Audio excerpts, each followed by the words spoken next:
আচ্ছা, এবার কতগুলো এমসিকিউ দেখব। প্রথমে প্রশ্নগুলো দেখে নাও তোমরা, তারপর আমার সাথে উত্তরগুলো মিলিয়ে নেবে।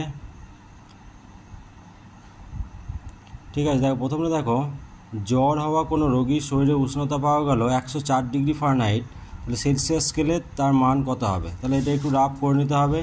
দেখো যে আমরা জানি দুটি স্কেলের সম্পর্ক হচ্ছে C/5 সমান F-32/9।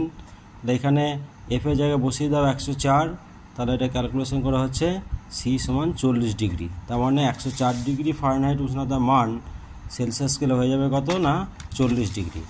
আচ্ছা, তারপর দেখো লঘুতর মাধ্যম থেকে ঘনতর মাধ্যমে তির্যক প্রতিসরণের ক্ষেত্রে আপতন কোণ I এবং প্রতিসরণ কোণ R এর মধ্যে সম্পর্কটি হবে। আচ্ছা, তাহলে এটাও একটু রাফে দেখে নিতে হবে যে আলোকরশ্মি যখন লঘু মাধ্যম থেকে ঘন মাধ্যমে প্রতিষ্ঠিত হয় তখন আমরা জানি যে প্রতিষ্ঠিত রশ্মি অভিলম্বের দিকে ঘেঁষে যায়। এই ক্ষেত্রে আপতন কোণ যদি R হয়, প্রতিসরণ কোণ যদি R হয়, তাহলে দেখতে পাচ্ছি Rটা অবশ্যই আপতন কোণের চেয়ে সর্বদা ছোট হবে। তার মানে এখানে অ্যান্সার হবে যেটা ডি নম্বর আছে, R I। বেশ, তারপর দেখো ভি বেগে গতিশীল কোনো কণা টি সময় যদি এস দূরত্ব অতিক্রম করে তাহলে এই তিনটের মধ্যে সম্পর্কটি হবে। তাহলে তাহলে ভি সমবেগে যদি কোনো কণা টি সময় ধরে গতিশীল থাকে তাহলে অতিক্রান্ত দূরত্বের সঙ্গে গতিবেগ এবং সময়ের সম্পর্ক হচ্ছে যে এস সমান ভি ইন্টু টি।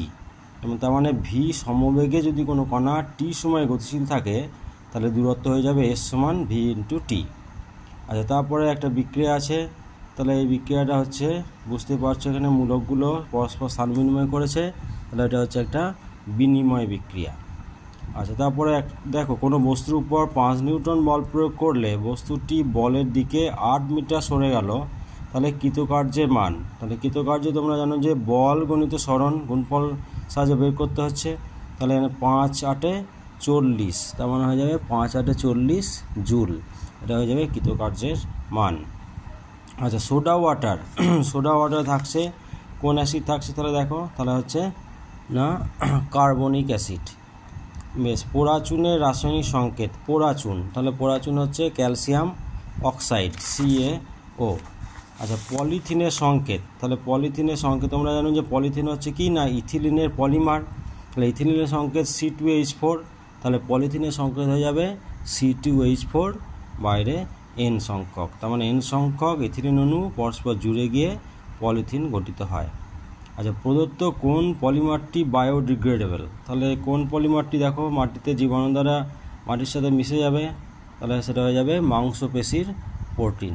বাকি যেগুলো আছে সবগুলো হচ্ছে নন বায়োডিগ্রেডেবল।